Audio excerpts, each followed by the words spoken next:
Uzun süre ben gideyim o zaman. Tabii bunu kızartacağız işte. Çorap var mı? Dışarı çorap lazım ya. Bak kurumuştur. Bulmadıysa çakmacı da var.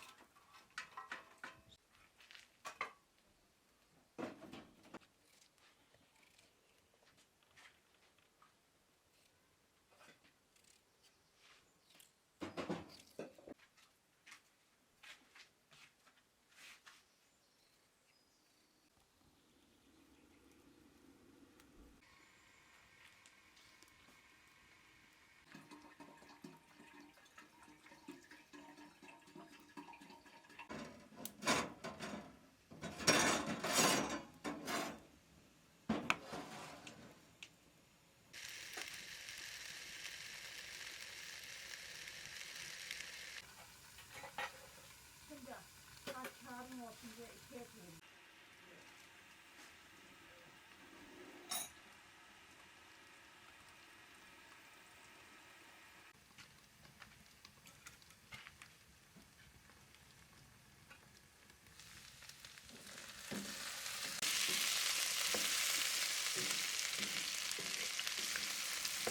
Olmaz ki bu.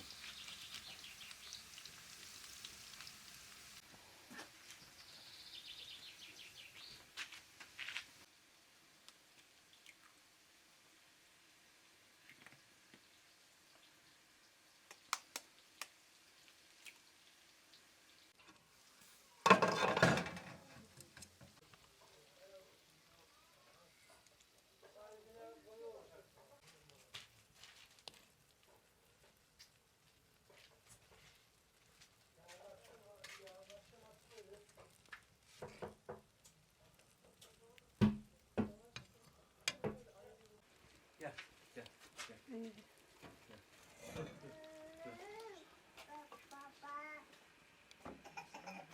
Anacığım, dedesi yesin, dedesi.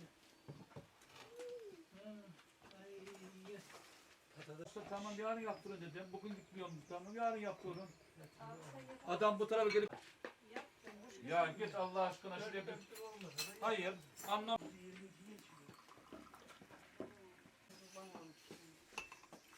Kaç kişi? 3. Koyalım ya. İyi tamam koy hadi koy.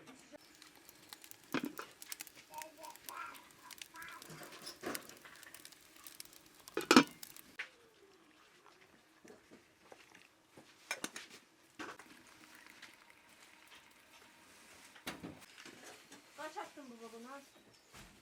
Tamam mı? İçine yumurta mı kırdınız kız bunu? Bizde böyle bir şey yok ki. Öğrenmiş mi? Neler var? Elim yakıyor.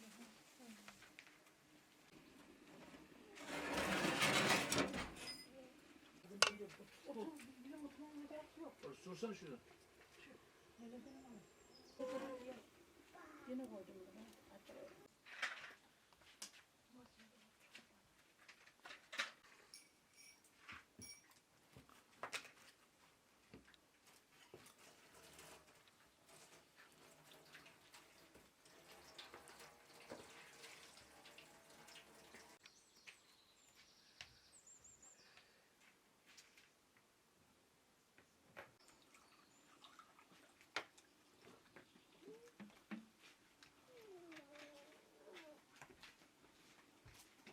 Vallahi var ya.